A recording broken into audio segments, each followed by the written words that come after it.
Radio Okitalk, Radio Okitalk, von Mensch zu Mensch. Welcome to Team Rabbit Hole edition 124. Join the team as we probe the depth of a calendar system that he has adopted, initiated, developed, and is now showing to others. We are talking about the Lemurian calendar developed by Huna Flash. Welcome. Greetings. I'm glad to have you back so soon. Normally we don't have bang episodes like that. We had you on, I think, a week or two ago. Usually it's a couple of months, and I'm not complaining at all because just of scheduling, but today opened up. I hit you up and you said you were available. Thanks for making yourself available. I know you're a busy man. And my fiance and I have both acquired your Lemurian calendar from the HLIfoundation.com.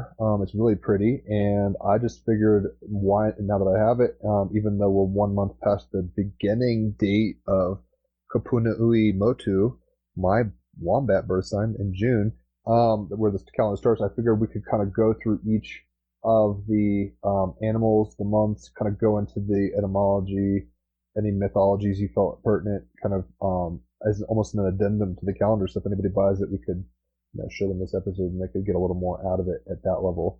So, but first of all, how are you doing, Huna?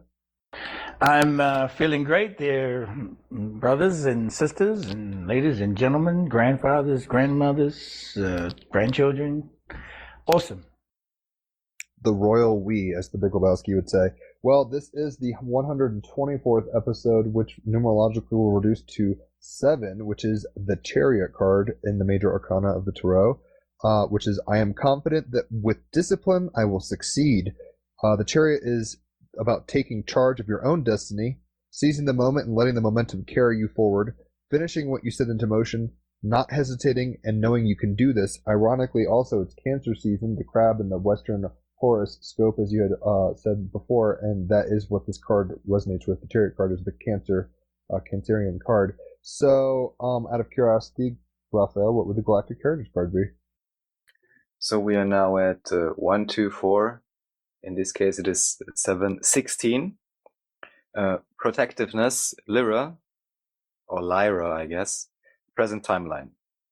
A strong trait of the Lyran civilization is protectiveness. They were often like lions, protecting their cubs when it came to protecting their offspring and even their territory. Thus, this trait can be helpful or obsessive. Sometimes a protective nature can harm those who we are protecting because it does not allow them to grow and make their own decisions. This karmic pattern of protectiveness is one that you have experienced in many lives. Sometimes you were the protector, and other times you were the one who was protected, who was not allowed to grow. By looking at this issue now, the pattern can be released. Well, it's funny because one of the kind of shadows of Cancer, i.e. the Chariot card, is it's the mother of the zodiac in the horoscope, as Huna would say.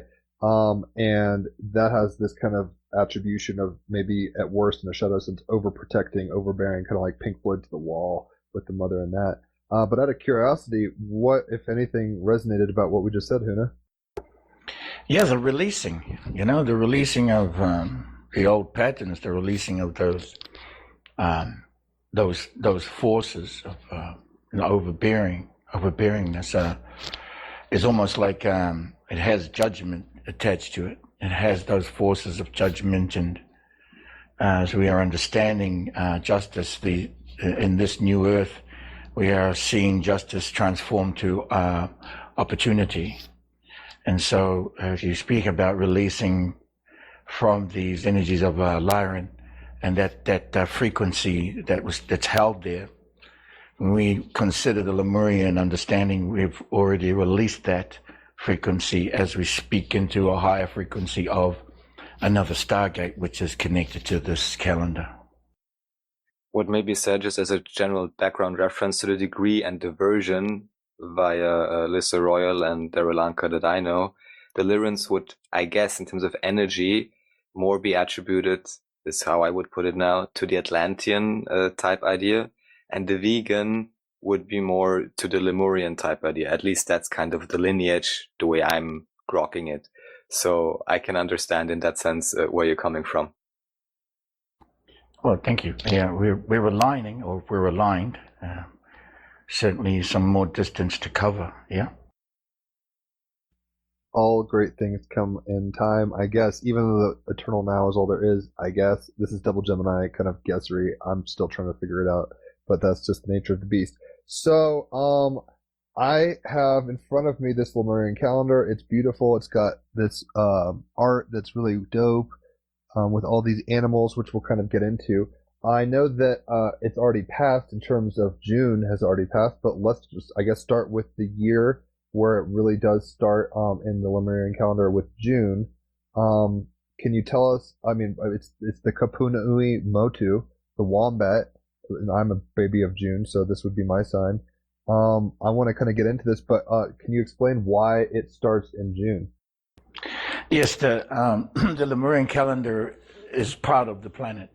The Lemurian society, or the Lemurian, let us go to the first portal, which is first Lemuria, that's New Zealand. New Zealand, Hawaii, and Rapa Nui, which is Easter Island. That's the Polynesian Triangle. As we understand this part of the world, we begin winter in the June month. Now, in the June month, we begin the new year from this winter. As we move from the winter into spring, September becomes the fourth month, and where rotation is counterclockwise. Yeah. Right. And so if we are, as we are rotating counterclockwise, then we begin from first light, which is the first time zone, which begins in New Zealand. It's not only the first time zone, it's the first light time that touches the first fractal of the soil at the atomic level, the cellular level of all beings, of all life on the planet. That's a fact. So this is not conjecture or just myth. This is also backed up by so much knowledge, wisdom, and science, and current science today, and geographic science. Well, that's how where you begin from first, even if you're referring to time zones of the modern system, you're going from first time zone to 24 time zones and back to New Zealand again. The meridian line being at 11.5 to 12 hours later. Okay, that's London, right? Right. I've always wondered why that is the case. Obviously, these are systems that have been put over top of more ancient systems, like Gregorian calendars and such. They're modern contrivances in a sense. But it is, like Japan is the flag is the sun, the land of the rising sun. You're saying New Zealand's like the first light. It's kind of part of it seems the fundament, and maybe it's even known to a degree, but it's, having lived in Hawaii, it was funny because that was like the very last moment of the day kind of thing. Whereas New Zealand, I guess, is the very first moment of the quote day of Gaia, or however scientists are kind of advocating this stuff. Yes, Japan being part of Lemuria, yeah, of course, it's in alignment with Hawaii. So as the light's coming back around to Hawaii, we're coming to the final time zone before we back to New Zealand again. So it's even if we don't speak time and we just speak seasons, okay, it begins at that season in June where light touches the ground. Now, why? Because this is about life. This is about creating life. This is about the creation of life on this planet, and the life that's also entering from outside of the planet. And so even if didn't matter if we called it June, doesn't matter if we called it a red tractor, whatever name you gave it, it still starts from that point. For the season still starts from that June, the winter month, and moves to the spring land, to the spring season in September, counterclockwise. And it does this over, of course, over a period of 12 months, as we've understood the 12. Of course, 12 is sacred. 12 around 1 is sacred, giving us that 13th harmonic. But if I just sit with seasons for now, as this calendar is connected to the planet, and it is a Lemurian, it belongs to the planet. It's a divine rotation and divine light time, which caters to and reveals and shares and disseminates the knowledge and the wisdom of a 2-to-1 ratio, which means In the seasons of counterclockwise, we speak for both feminine and masculine. We speak for both within this rotation. And it is felt, it's even seen, right? So if you to speak the feminine in the rotation of a season, you must also speak of the masculine in the rotation. This brings us to divine union within the seasons of all life being converging the masculine and feminine into the union, but it also aligns to this first light in the way the seasons rotate and the way this planet rotates. Now, when first Lemuria arrived, the seasons were shorter. Life was very difficult to create in those conditions. In other words, we needed more light. First Lemuria goes back to 500 million years. I don't know if you know that, if you've heard of that. I recalled that when you said it last time. I mean, I'm still trying to learn this paradigm. It's very new to me, but I recall you saying it was not just yesterday. Yeah. What this means is we go back to a period when New Zealand was part of Hawaii, when they were one into one land. But what I'm really referring to is when the seasons were shorter, and that's when New Zealand was in that area.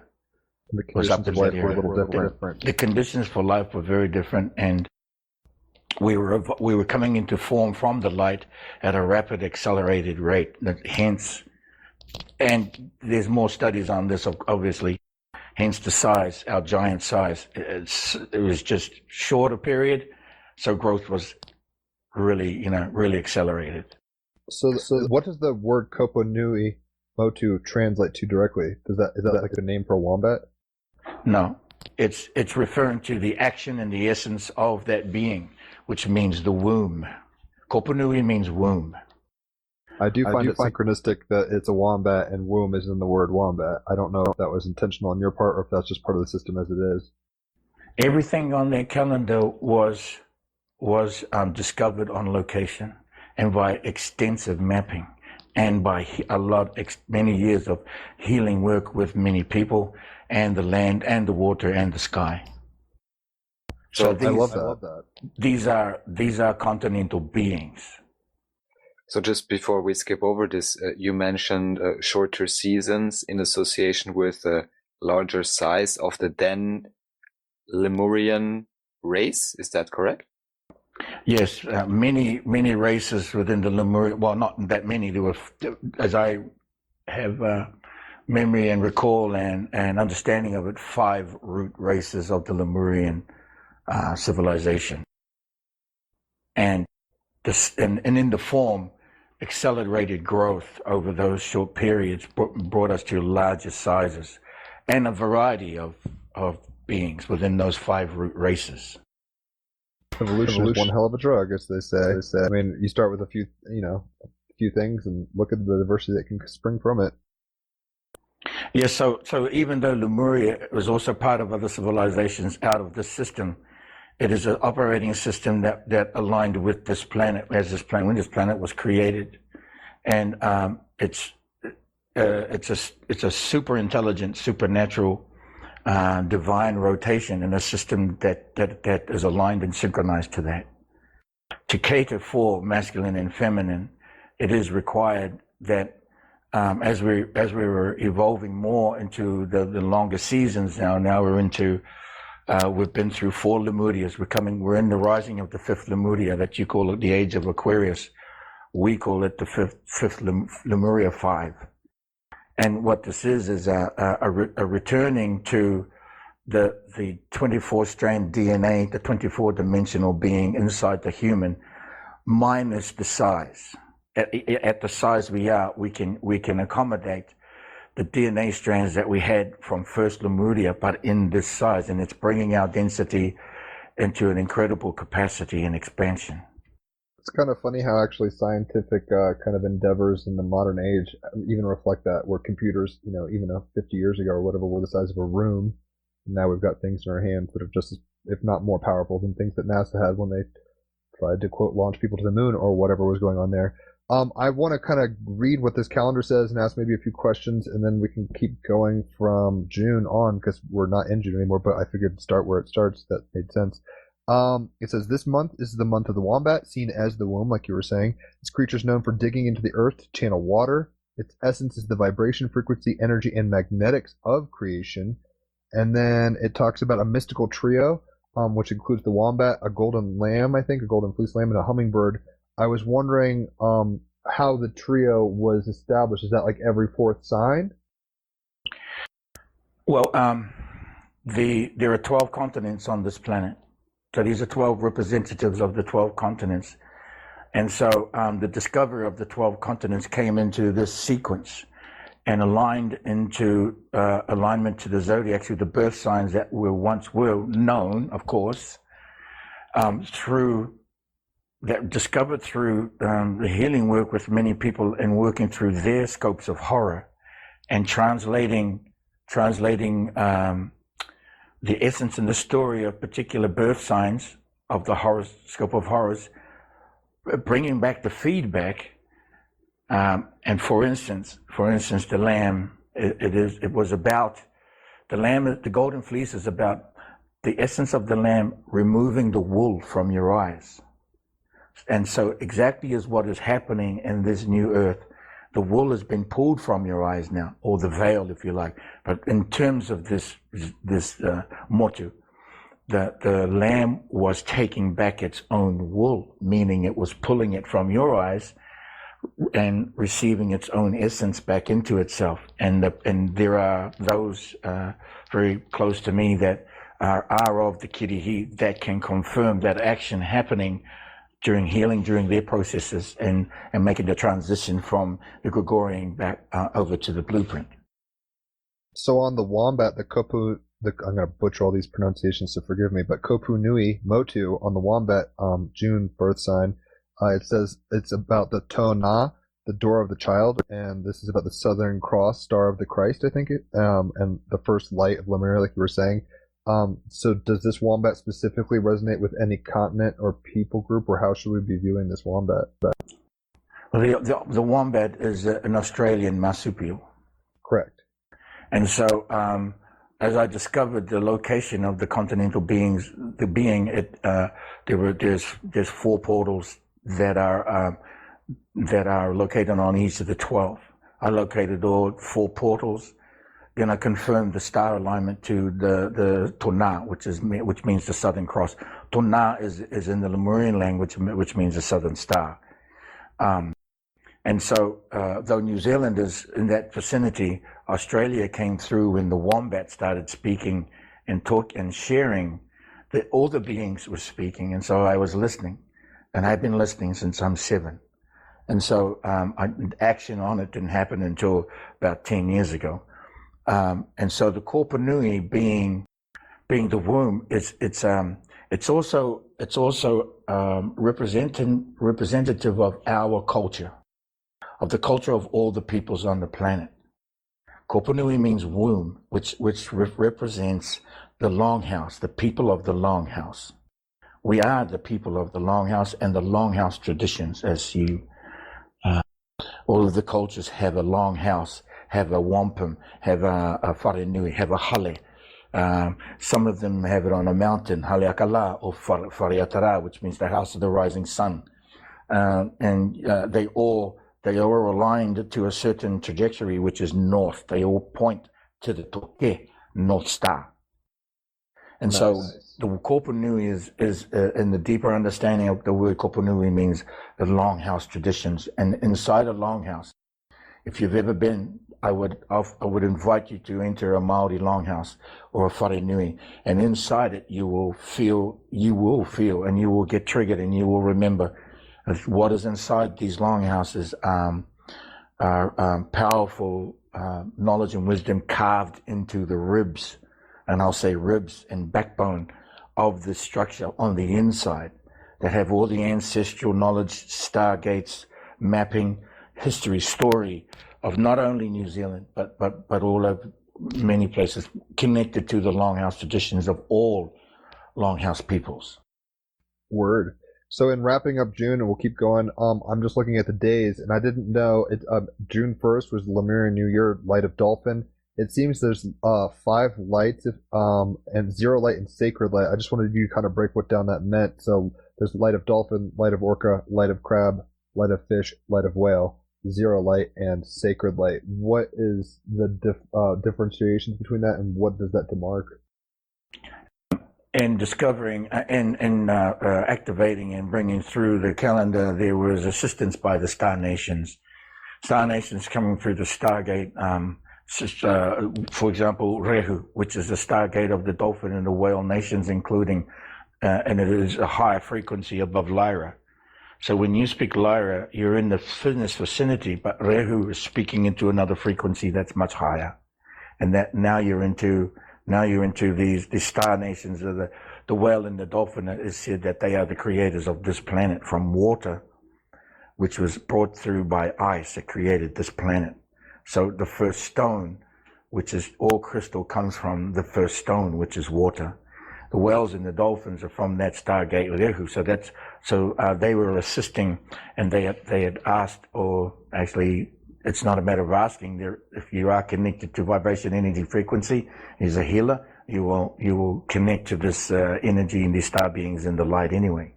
I share that, and there are many who, as healers, see many dolphins and whales, and now aligning to the stargates. It's another level of the calendar that we're bringing out in another version, which are the stargates.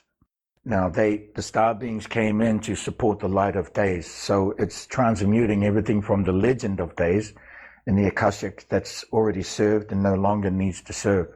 The lessons are known. It's bringing through now the connection through each day, through each light of day. Monday being the dolphin day, being Unra Rehu. And go ahead. There are 5 different gates for each of these animals. You were saying whale, like there's a light of whale and a light of dolphin. Are those different gates, or are they similar? Orca, that's a large dolphin. Yeah, the Maquis is a you call it orca. They prefer to be named understood as Maquis, which means a whale that's a dolphin and a dolphin that's a whale, and the yin and the yang balance energy. So of nature, it is already represented through the star race, and yin and yang being an imprint of another culture. But the blueprint being of Maquis, being that super nature aligned to the nature of this planet, which is the Maquis. Just to reinforce this idea, you said, in a sense, dolphins, quote-unquote, higher frequency than some versions of Lyra. The way I understand it is that the dolphins are very much connected to Sirius. And also, Daryl Uncle, particularly Bashar, talks about this, the connection between the dolphins and the whales, of course, as being their own so-called cetacean nation. And I love how you described it as a yin and yang principle. Bashar puts it in a way that he says it can be said that the whales are actually the physicalized oversoul representations of the dolphins, which I find also a very interesting perspective. Yes, absolutely. I have a whale on my right leg and a dolphin on my left leg tattooed on me. And as they came in, the Sirius B or Sirius A. Sirius B, high frequency, is Rehu. So even though that the culture, my culture, still speak of Sirius B, in the Lemurian, in the deeper part of the letting go of flags, let us say, moving into the deeper language, you're speaking Sirius as Rehu, and there are other stargates inside of Rehu that are in that alignment. So it's not 5 stargates. There's beings, almost like coalition. Yeah, they're omniverses. They're omniverses, and these stargates access the destiny omniverses. So they're coming from multiple universes through, one stargate. You'll get 2 or 3 star nations coming in through one area, but they're in total different frequencies, and so into the destiny omniverse it opens up from what we speak of as the mother universes. That's what you refer to as Mu. Word. Before I start getting into July and going forward with the months themselves, let's just kind of nail down these days. So the Light of the Dolphin, you're saying, is a certain kind of group from maybe Sirius B, this kind of contingent or coalition of groups. It seems to always be on Mondays. Tuesdays was the Light of the Orca. Where are they coming from? What's their kind of vibe? Yeah, the Orca's coming in through Kahu, which is another stargate, which to you would be Sirius A, from the North Star, the Northern Cross, let's say, from the constellation of the Northern Cross that you know of. We speak of as Kahu. Right on. So just keep them going down. There's only a couple here, so we don't have to go too crazy, folks. But Light of the Crab. Yeah, the crab. The crab is an interesting. It comes through the same stargate as you were speaking of as Cancer, but the crab we speak of as Paka, which means it's about the. If you watch a crab, when it comes from the ocean, it'll scan the territory with its claw, and it remembers. It remembers the last time it was eaten. So it always remembers, and it's passed down through the lineage of the crabs that, okay, we are of the sacred breath, and so we will protect ourselves with our skeleton, our armor skeleton, our skeletal structure, and this body that it has. And the frequency of it is sacred guardianship. So the crab, the pucker, it's typically seen as the king crab, or let's just say a royal family, right? Not just a king. And so the crab is transmuting the understanding and these words of Cancer, these words that are in the scope of horrors, that are, they're known. They do not serve, and we know they do not serve. We know we can cure these ailments. And so the light of the crab is transmuting that code. At the same time, it's revealing the light shield of its armor, and that it brings that light shield into that light of day. Not saying you don't have guardianship and your light is not powerful on every day. I'm not saying that. What this is about is a pathway to share how this calendar can reveal and flip, actually totally flip by 180 degrees the intentions of the scope of horrors. Interesting, because I obviously I do astrology, not for a living, but like for money, and it's fascinating because part of this is like bringing an end to that paradigm in a way in my mind. But I'm just trying to get like the system kind of worked out in my mind also. So next up on Thursdays would be the Light of Fish. Where's that coming from? What's that about? Okay, so there's the understanding with the fish is from the teachers that taught you how to fish, right? So great teachers like Yeshua, Isa, if you want to call him, Emmanuel, if you want to call him. I refer to this teacher as Ruato, which means the second movement. And he brought, and the story is he had unlimited fish and bread in these baskets, yeah? Right. Well, the understanding is really that he was teaching the truth, teaching people how to fish, how to bake bread. He was teaching them the truth. So the story is about unlimited fish and bread. Yes, because there can be. Yes, because this is the truth is that people do not need to starve on this planet.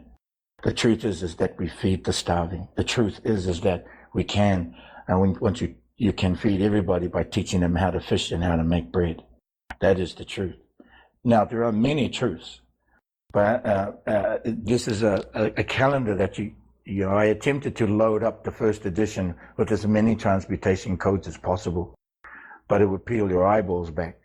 And so I brought it into a more simpler form, and that's why I have webinars on this, to just help assist those who are coming to it.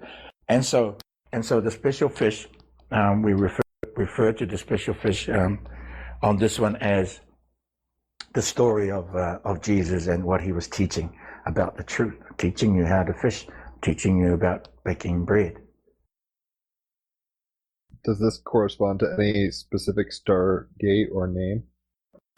The Stargate for this one is where are we? I got to look at the Stargate that's behind me. Yes, that's in Tupor. That's Stargate in Tupor, and Tupor it refers to like Venus in the evening. It's on another calendar of the Stargate.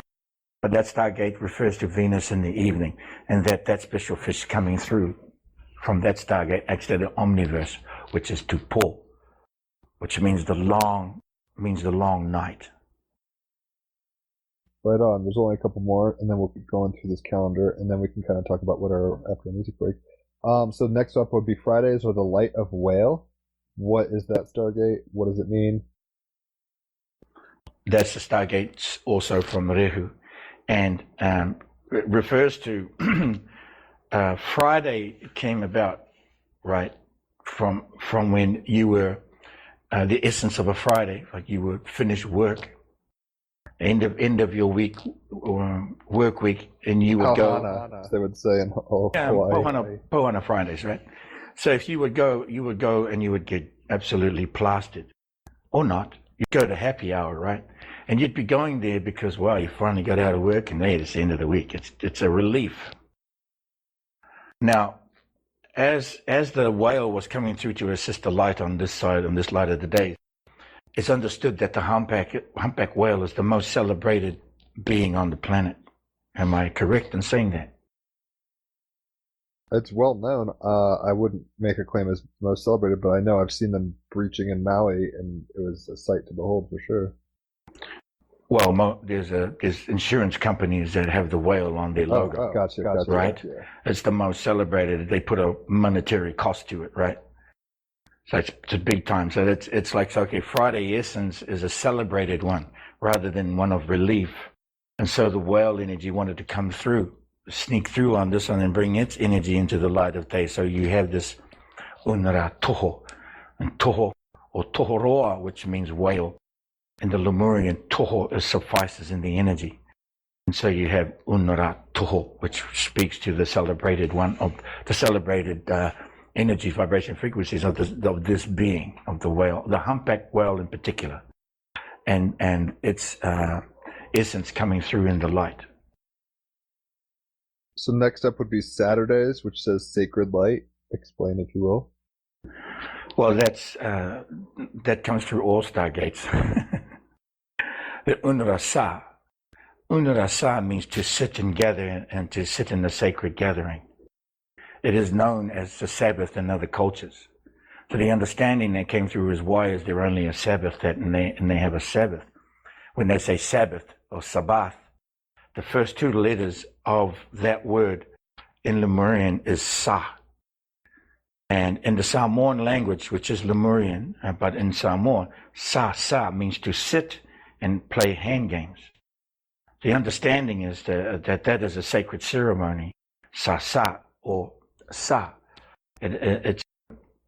It's a frequency that's coming through all the gates, to sit in the sacredness, because as it was given to the Sabbath, it shall be given to all of the sacred gatherings, not only Sabbath. And so we return the blueprint from one culture, one imprint of a culture, to give it back to everybody. And so Sa is the returning of it in the Lemurian language, returning that frequency to everybody to offer the moment to sit in the gathering, sacred gathering, Unarasa. And an extension of this is Unarasa Sata Allah, which means to sit in the breath of God.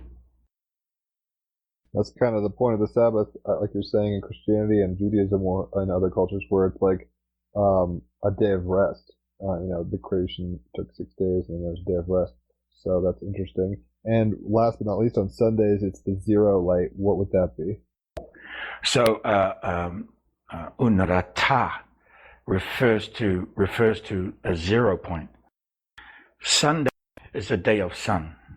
And if you remember the day of sun, or Sunday, if you remember, it came through from worship, and worship came from the cannibalism. It came from the ceremonies of taking the heart. It came from the sun god understandings of these ceremonies of the once was, very painful, yeah? And so, as we know, transmuting it, Ra wanted to be a god. There were many Ra. I got a nephew named Ra. I got like 5 nephews named Ra. But they are not. It is not about being a god. For our understanding of Ra, Unrata, is that it is the what means now. Ra in Lemurian means the now of all nows. It's like the present moment, essentially. All light in the presence of now. And as that is so, all light is in the presence of now, then it is already in the light of days. So Monday already has it, the Unararehu, and so on and so forth. They already have the light in the day. So Sunday can be felt, but not seen. And it doesn't need to be seen. It can be felt because it's already the light of day. And so we speak to this 7, or if it starts on a 1, or if it ends on a 7, you actually have a day that is not seen but felt, and then you have 6 light of days that are seen and felt. And so that one day, that Unrata, can be counted for, but can also be transmuted to 0 point. So you have a whole column of Sundays, or the day Unrata, that is felt but not seen, and is accounted for, but is no needed to be calculated into the calculations of numerical mathematics concerning the calendar. So the light of days being 7 being seen, 6 are counted. 1 is 0. One of them is 0, and that being the Unrata. And that understanding brings us to, and it's something that's going to happen. I didn't do it on this calendar because it would be too confusing at this point. It's going to take another version. But I'm going to bring this calendar into its 28 days and show you how it gets to 28 days, and how the 28 days is there. Then show you how it gets down to being counted as 24 and not 28. Because 4 of those days are 0 point. They're not calculated. They are seen. They are felt, but not seen. And this will bring you into the 13th harmonic frequency, 12 around 1. But it's going to take a minute for people to get through, because we're transmuting and removing and dissolving the distortions out of the Mayan calendar, which is a Lemurian calendar, by the way, and the Asian count, which is also a Lemurian calendar, because they're all on the ring, and bringing them back into the light calendar. Of course, removing the distortions from the Romans calendar and the Gregorians modern calendar, returning it all to blueprint. So this takes a minute to get it back to actually 24 days. 28 days, but 24 counted. 28 seen, but 24 counted.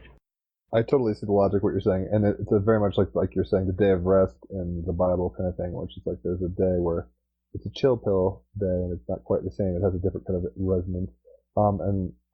Yeah, you're saying it might take a second, and a new iteration of the calendar, as Bill Murray would say, baby steps. So going to July, where we actually are now, it's called the Kakamotu, which is the special bird birth sign. This is basically, it looks like a parrot to me. Kind of explain what's going on here. Yeah, the Kakamotu is located on Southwest Africa, right? That's a bird that comes from that area. It comes from many areas, but referring to the Kaka is speaking the Dogon and the Ibu language. Now, the Dogon and the Ibu are part of the 5 root races, as you may know, the Star Nation, right? Kaka means brother. It doesn't mean take a poop. It means brother in the Israelites' language, right? If I can say that, that's what we're talking about. And so the Kakamotu, Africa itself is not, to us, it's not one continent. Africa to us is 3 beings, 3 continental beings, Kaka being one of them. And so it's interesting how Kakamotu is here now, the Inaul, Kakamotu Inaul.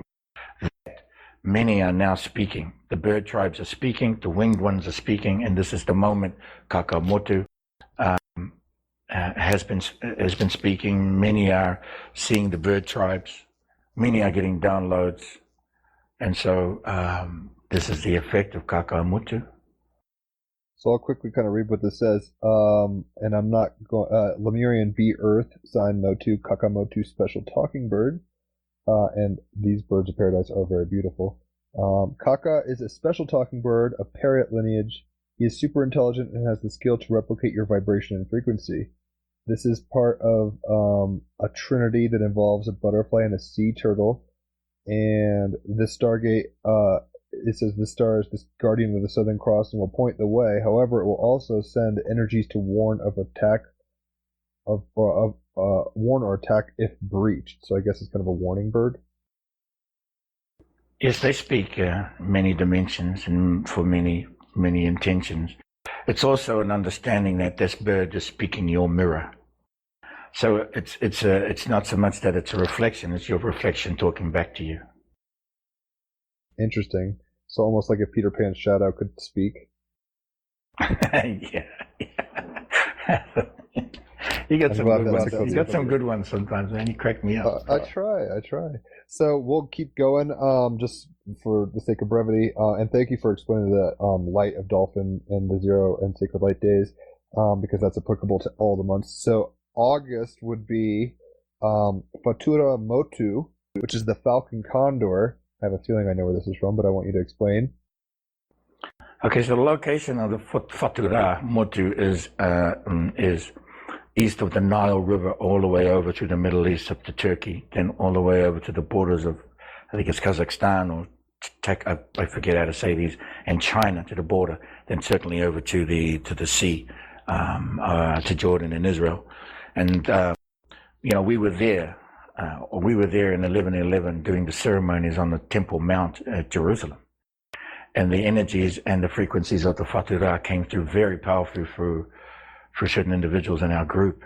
And they were wondering what it was. It's just, and so I had shared what was going on. I was leading that ceremony. And so the Fatura is about a condor that has the falcon, also the falcon that has the condor energy. Meaning, in Peru, there's a temple called the Temple of the Wind and the Temple of the Condor, right? I don't know if you know that. It's representative that the falcon is the wind under the wings of the condor. The Fatura is the wind under the wings of the condor. I'm on my way to Peru very soon to have ceremonies with the elders there. And I'm bringing this code to them to share with them. Well, hopefully they grok it. Sorry? Hopefully they're down with it and grok it, understand it.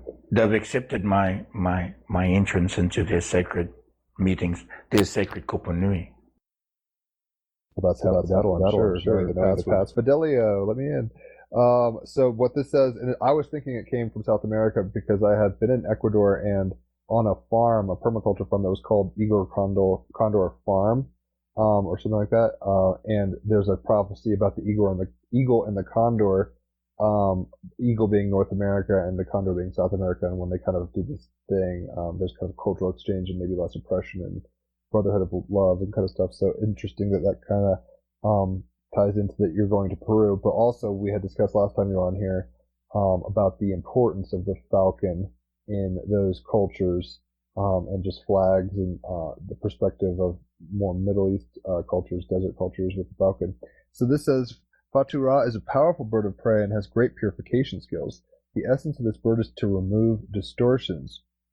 And then it's part of a trinity. I'm not really sure what that, I mean, I know it's like a zebra giraffe. I know what I've seen it before, but I forget what the thing is called. I know it's probably in Africa. There's a gecko and then this Fatura. So it's part of that trinity. And this says it's part of the Wedo. It means to challenge, the Lemurian Stargate to challenge, the Stargate of truth from inquiry, examination, and exploration. So, the shared, I do appreciate that there's like a little trinity down here, so it seems like these animals together kind of have a magic that, their individual parts together with the other ones make some kind of higher magic. Yeah, I mean, these also still affect also the light of days. Everything is aligned and in sync, even though it's all moving multiple dimensions rapidly at the speed of memory. It's faster than the speed of light, faster than a tachyon. And so they are, everything is in that light, and they're in there as well. So you got you got the okapi, which is a forest giraffe. It's a giraffe with no neck. That's one of the three that are of Africa. And the tuatara, which is a lizard, it's a gecko, and its powerful essence being is its smile. And I would challenge you. I would invite you, not challenge you. I would invite you to take to search an image of the smile of a gecko, and I would invite you to blow it up by like 20 by 30, and you will feel that it's. Oh yeah. I've seen a GIF. I use it sometimes. If you type in like wink, there's a gecko winking, and it's got a little smile. It's kind of subtle. It's a little white gecko, but it's very cute. So from these three form a powerful, majestic team. Their shared essence can see far distances, stands tall with a smile, and it makes you smile. Kind of like you're saying, this gecko smile. It's kind of like sometimes when you see a dog or maybe a dolphin, and you think, or you see an animal, and you think it smiles. These geckos really do have kind of a smile on their face. It's kind of ironic isn't quite the right word, but hopeful and pure and something like that. Like, I'm a vegan, so I don't like killing animals, but it's nice to see a smile on an animal. Yeah, I mean, my Rottweiler used to like eating ice cream, and it would always smile after it had some ice cream. Of course. And that's a good owner. I don't know how much ice, you don't want to give him a tub, probably, but like, that works. So next up would be September, which is Namu Motu, the dove birth sign. This is Namu, am I pronouncing that right? Oh, yeah, Namu. Okay, just checking, because I know I was kind of butchering some of these. Namu peacefully guides the spirit through the door of fire and cleanses the distortions before returning to the light, the kingdom of light. This is in a trinity with the hare, a seagull, or more probably a albatross, and the dove itself. And it says a powerful combination of peace, endurance, and the wings to carry you through life. And they are part of the Wahi, the door of firewater. And it says before returning to the kingdom of light, the door of fire clears your distortions. Is there anything you want to tell us about the dove? It's assisting you through your burn off, yeah, and even throughout life. And so in your light of days, it's in the light of days. But as you're getting closer to the time when you're going to return, which means to leave here, the dove is always present with you to bring you to the peace as you're returning back into formless. Any distortions you've gathered on the planet cannot enter into the kingdoms, so they're being burnt off on your way out. Now, it's not a physical, like you would understand, like burning up. It is it's at the fractal level, and at the fractal, everything at the fractal level can be with ease and grace as we allow it. And so this calendar is sharing as best I can in the amount of space we have, sharing this understanding that understanding can be with you throughout your life until to the point of when you are going to return into formless. Now, the other beings that are aligned with it certainly add their essence to assist you, as the calendar is here to assist you. It's not a dictator. You can always do what you resonate with. Just as you speak with your tablet readings, you always say whatever resonates with you, take it with you. Whatever doesn't. So what we have here is we are working with the supernature of the divine rotation of this planet, working with Lemuria. And in a way you are too, and of course everybody is. And so this calendar to be a tool that that will bring into your dream time, bring into your journey. And the more you work with and speak these codes, and this is a Lemurian language, it's not a language, it's a vibration, energy, frequency, and a magnetic. It has that within the speaking of it. So it's all automatically coding to the highest frequencies which are aligned with this planet. You are here on the ground. And you can also be your highest self here on the ground. And our DNA is a 24-strand DNA axis within the double density of a 2-to-1 ratio of this planet's rotation, which gives us a light year it gives us 2 rotations in 1 year, which means we'll refer to it as a light year. And so from the calendar in these light of days, we are working with the factor of 24 by 24. This means that 24 months in one rotation is giving us 576 days in one rotation, and as opposed to 365. 365 does not cater for the balance of the divine union up to a point, but it's not complete. And 576 gives us full completion into the divine unity, divine union of masculine and feminine, bringing that frequency into the 13th harmonic, and in emanating that 13th harmonic within you, as you emanate it out. The more that you come to this calendar, and certainly the more you dig into it, and I got information. I mean, the science, there's pieces of science everywhere that kind of touch on it, but this is coming also from a perspective of a healer. Healers like myself and others that I have tutored for over 3 decades.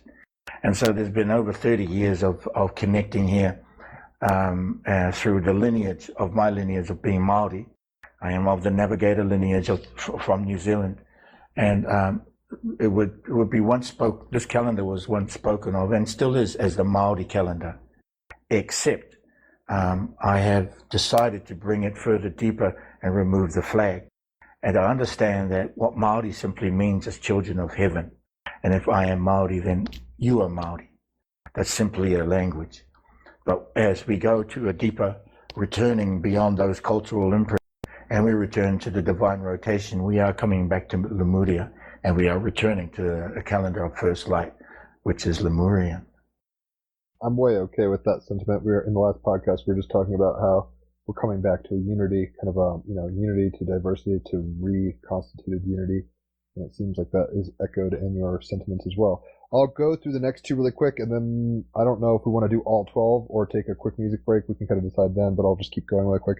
So Kirihi, if I'm saying that right, Kirihi is Motu is the golden fleece lamb. This would be October. This is spoken of as the golden fleece. The wool has been pulled from your eyes, and the fleece has been returned to the lamb, like you were saying earlier. The trinity with this is a hummingbird, the wombat, and the golden fleece again. So there's this recurring kind of pattern in the calendar, obviously. And these offer clarity, access to gates and portals with the wisdom and knowledge from the womb to support the highest intentions. And this is, again, going to Tuahi, the morning star, I guess that's the gate here, the Lemurian Stargate, to awaken into divine union with self or a partner as you cross from the night into the day. Is there anything you'd like to say about the lamb? Well, there's some of these trinities, as you further discover deeper, it's a possibility that they are also your twin flame. Could you expand on that? So for the one who was aligned to me, her motu is the golden fleece, and my birth sign is the tirani motu, is the hummingbird. And so there's relationship either. It's funny that you say that, because my twin flame, my fiance, is a lamb, I believe, and I'm a wombat. So it is funny that you've mentioned that. Well, see, this is the only you would know. I don't, go and sit around and, watch you guys. But this is what I'm sharing. She's a dove. I don't want to break her heart now, but no, I'm kidding. Because I was like, wait, she's in September. She's a Virgo. But so this would be October. I'm kind of conflating this. But that is fascinating that even within this system, it accounts for levels of soul unity, like what we're alluding to, twin flames. Yes, absolutely. That's my point. Twin flames, soulmates, certainly soul family. You would know. And I speak to this in this way so that, okay, maybe you do know. I share that. And so that's the wonderful part about this calendar. It takes you into the Huna scope, let me say. That's why we call it the Huna scope. It's of course, it's the uniscope. But I get to name it the Huna scope. And so we lovingly call it the Huna scope for that reason, is that it is a multidimensional gyroscopic compass, which navigates the torus field and the stargates for those who are on Earth and at their highest frequencies. As clearly we are rising in our vibration these days.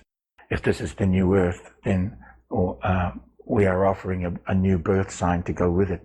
And that birth sign transmutes, the deeper you get to it, transmutes and transforms the languaging of the once was and what doesn't serve to speak into the vibration, energy, frequency directly in this. Though even though through this language we are nameless, it's a discovery of our light essence in action. We are nameless, but the action of the light is known and can be spoken to, which is what the Huna is. For instance, my Huna is Huna Mauta Taki, or Huna Mauta Kumara Taki, Nimarara in its full extent. Huna Taki in its shorter version, which is Flash, Huna Flash. Now, that's not a name, that is an action of my light, an action of my light essence. And we can speak to it, not as a name, but as the essence and the light in action. That is who the Huna are in our community, as you've been witnessing what I've been doing for the past many years in the seal ceremonies. So in that sense, I mean, not that it's exactly correlative, but like in North American, Native American tribes, they would have like, runs like bull or something like that, and they would have kind of descriptors of their name describing kind of what their character was, and you're saying in a light sense, that's what your name means more. It's like the nature of the light is a flash. Then that is my nature of my light is a flash, and it's a ongoing. It's like light never sleeps. And if you've tracked what I do, as my Huna do track what I do, then you will see me moving through a lot of situations, a lot of ceremonies, a lot of land masses, a lot of tectonic plates, a lot of continents, and a lot of sacred sites simultaneously. You get around. I get around, but that's what flash means. That's why they actually nicknamed me that. But Taki means the movement of the first stone, movement of the energy of the first stone, which is my crystal light. Now, and so everybody who takes the seal of the living light ceremony is connecting to an essence of their light in action, and that is shared and known through the ceremony. And now there are many that are sealed, and the seal is not the Catholic Church or the Christian Church seal. It's an alignment of your light essence and sealed in, so it cannot be interfered with. My left ear just started ringing a lot, so I'm sure there's more to that than I would realize. So just in wrapping up with the lamb, was there anything specific about that you wanted to say other than your twin flame is one?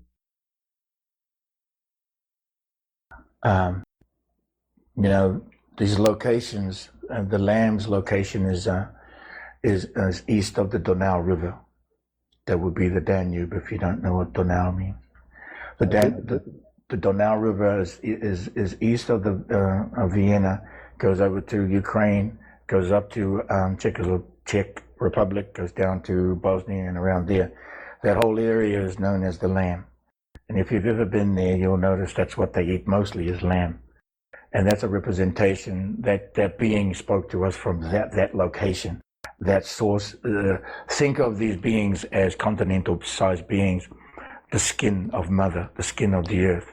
Each representation, each represents a different set of healing on these locations. They are in stewardship of the land, water, sky in those areas, and see them as beings in the higher vibration, the higher dimensions.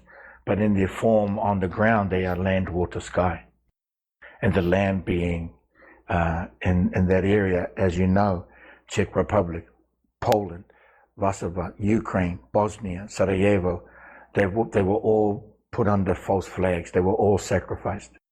And it continues. It's getting better, but it does kind of continue today. Where the wars that they suffered, where the wars were all created by false flags, and they were sacrificed.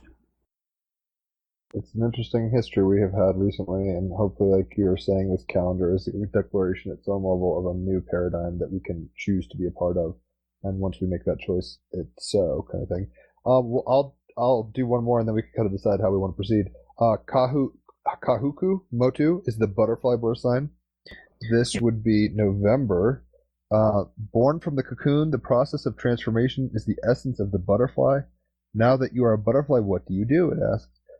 This is in the trinity of with the parrot and the sea turtle, also known as Honu in Hawaiian, and or maybe Polynesian in general. I see the word Honu, and it says they're part of a transformation, cosmic vision, and special light language to speak prophecy, enact change, and communicate with universal right relationships, right relations.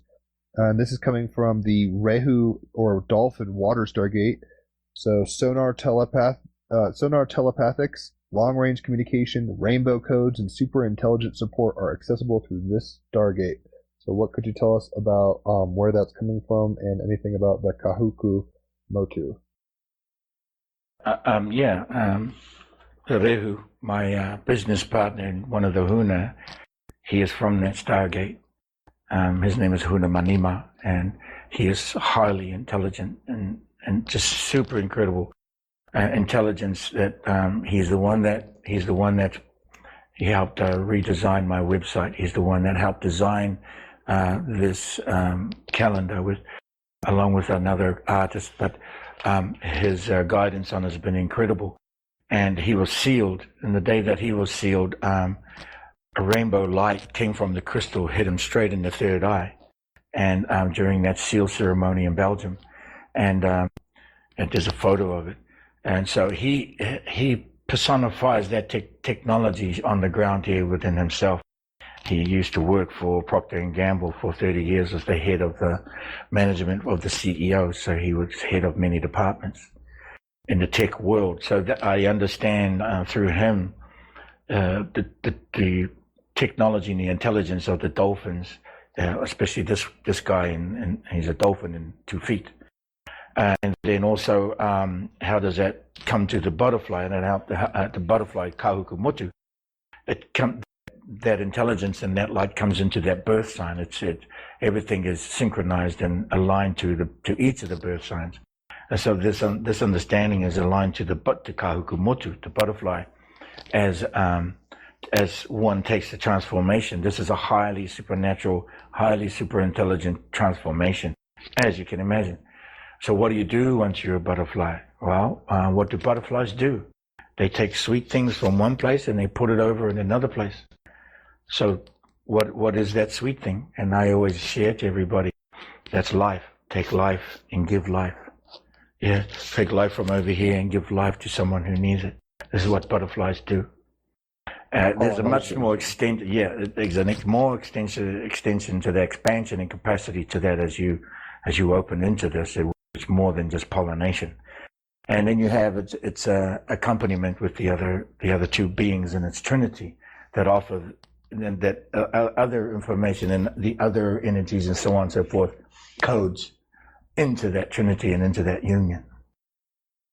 So what, I mean, I don't know if I missed it, what locale or geography is this relating to? This is Western Europe. It's west of the Donau River, over to all of the UK, down to Spain and France, up to part of North Netherlands, part of Germany, and part of Italy. And at the center of it is the ancient trail, which is the Black Forest. And so that whole region, Western Europe, is Kahuku Motu, butterfly. Actually, I did a ceremony. I did a ceremony in Spain.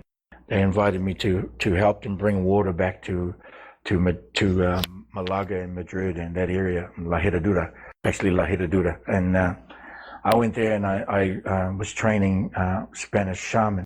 I don't speak a word of Spanish, right? And yet I was training them how to do the ceremony.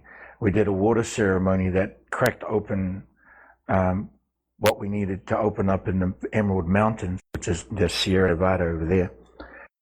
The next day, we went into Dila, which is a little town inside of the Emerald Mountains. And then I said to them, I'm going to do an earth-moving protocol, an earth-moving ceremony. And I was doing this ceremony with a powerful ancient olive tree, an ancient tree. As I did the protocol, it took, it was about 1 PM. That evening, about 11 o'clock at night, Spain hit an earthquake, and Ireland hit an earthquake at the same time, within an hour of each other. It was all over the news. And so, I called for an earthquake. I mean, I've done this several times. Trust me, I did it to Hawaii too. And it was calling for cleansing. They were calling for water. And so what happened? This earthquake came, then there was a fire, and then there was flooding over a span of about a month. I got a call from my Hunas in Ireland, because I have students there.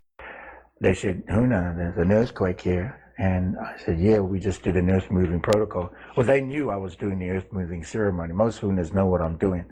I let them know, we're doing this, and I tune in, right? So, and so we did that, and they called it. And what that was, if I can just share, it was an action to release the chains and the bondages of the wings of the butterfly, because they hadn't been tied down. In other words, the vortex of the butterfly's energy was being trapped and utilized for nefarious reasons.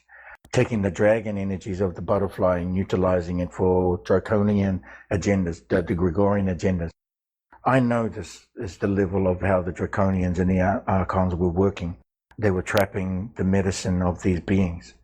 And so I was releasing that. And I can say this to you and whoever's listening, absolutely correctly, is what word for word. This is what we do with our intention, with our fire.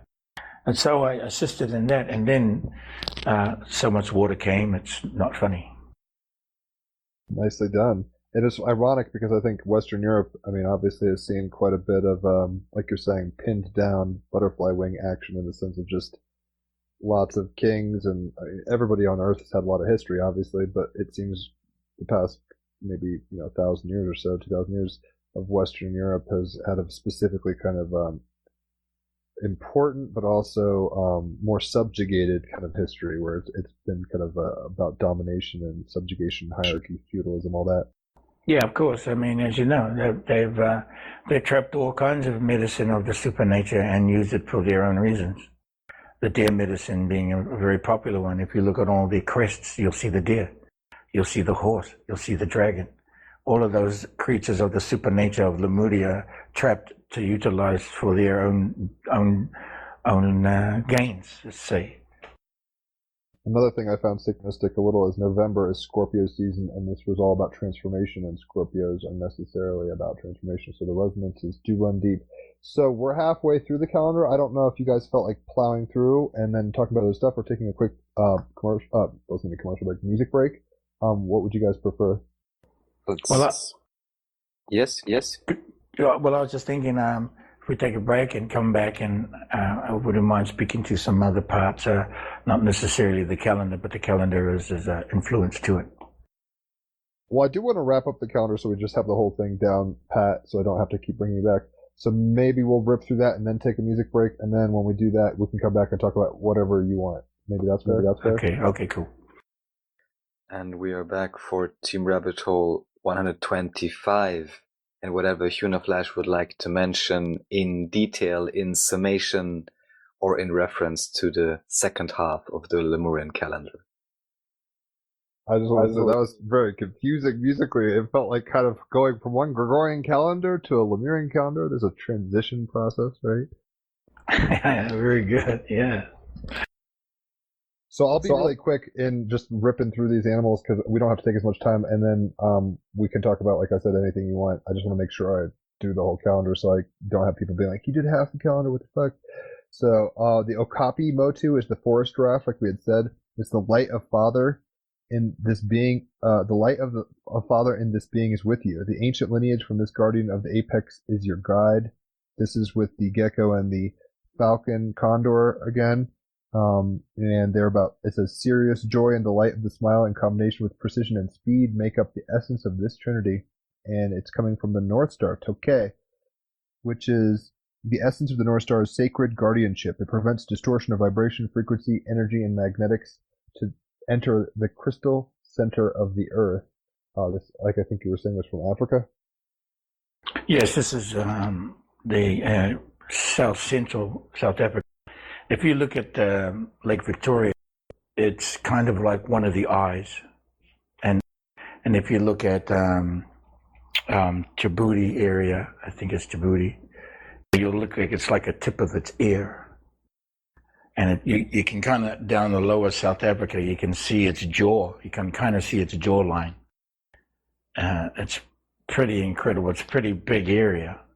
But also the being itself is, if you take a really good look on a big screen, there's a very strong face feature of a father's light in it.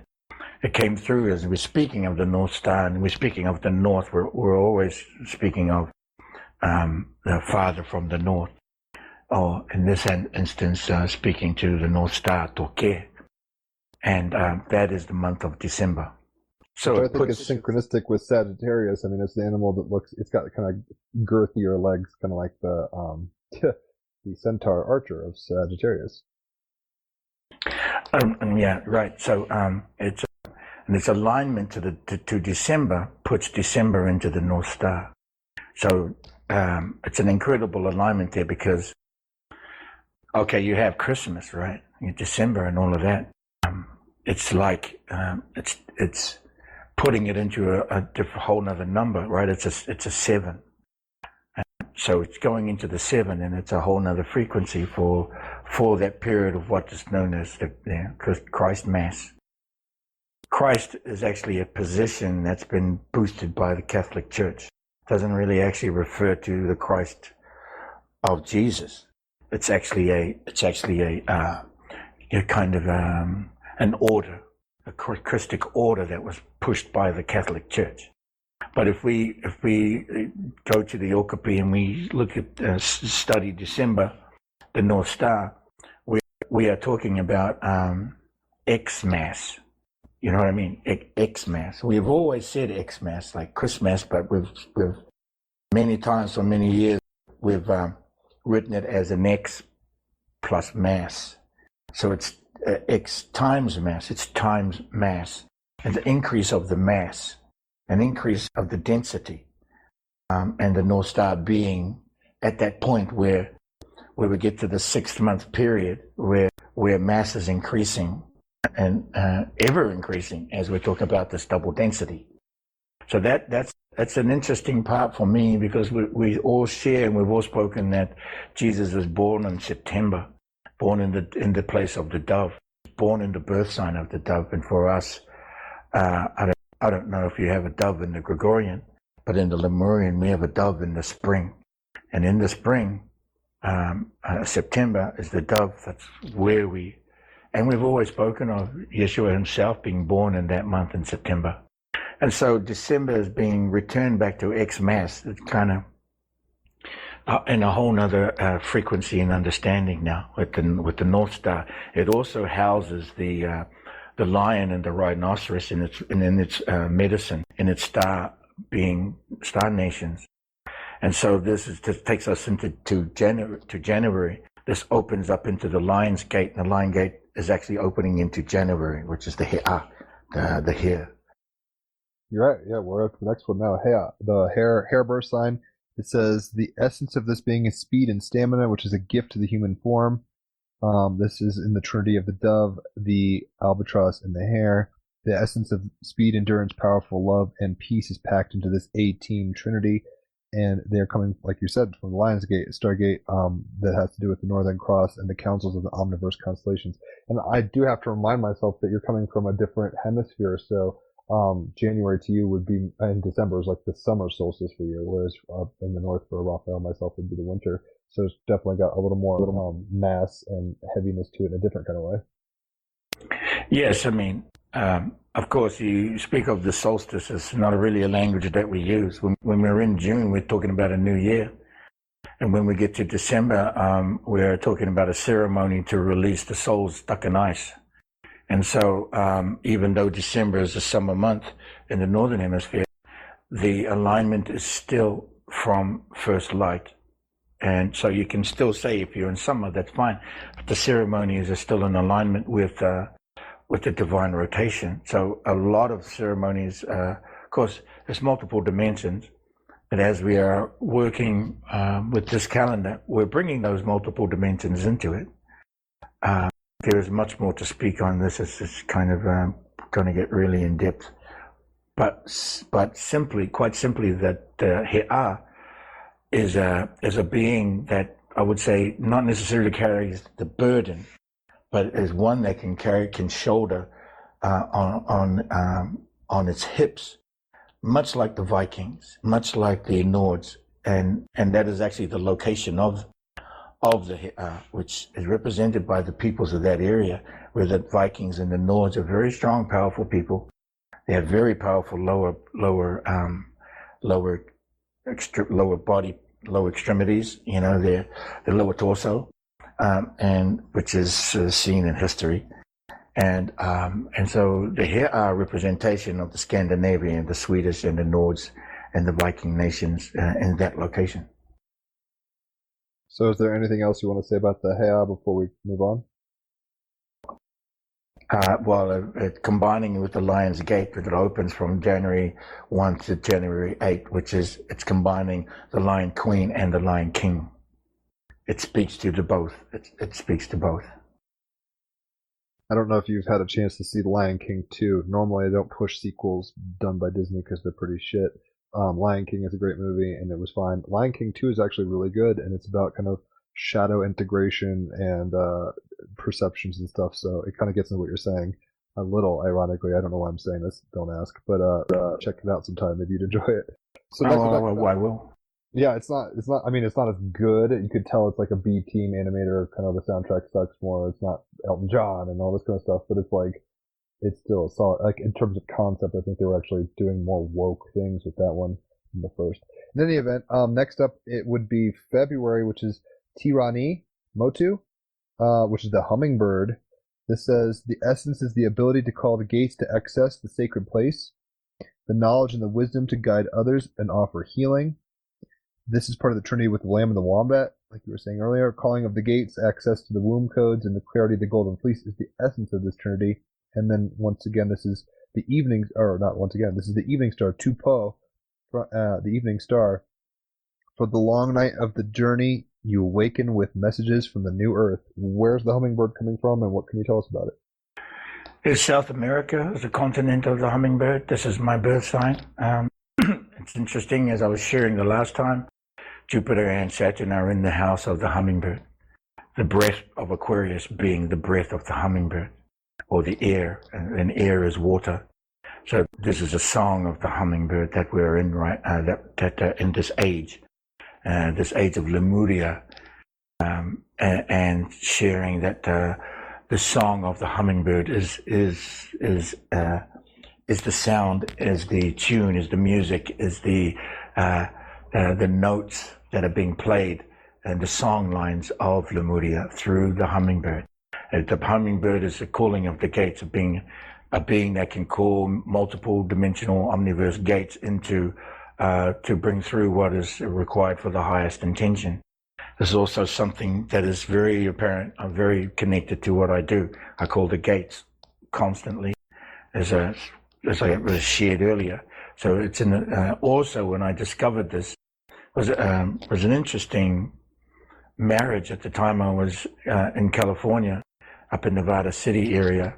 I was going over to the Yuba River to offer a ceremony. I had to first send a call out, so I made a call from the Valley of Fire in the Moapa Valley in Las Vegas in Nevada.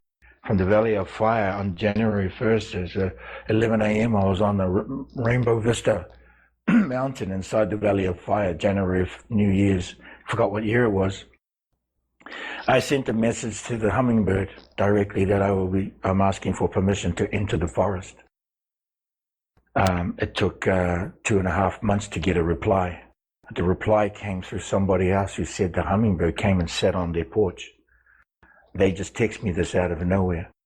Then I got that was the message for me to go to the Yuba River, as that's where I was planning on going. And as I got to the Yuba, to that area, I was in a cabin in Grass Valley. The morning I came out to do my login ceremony, as I usually do early in the morning. It was March, which was still winter, still cold. And a hummingbird came right out in front of me and started just getting my attention. And then I started singing to the ceremonies that I was doing, and it was sitting on a branch, bobbing its head up and down. Stayed with me for about 3 minutes. I have a video of this. And as I understood that it was acknowledging what I was asking for in the song.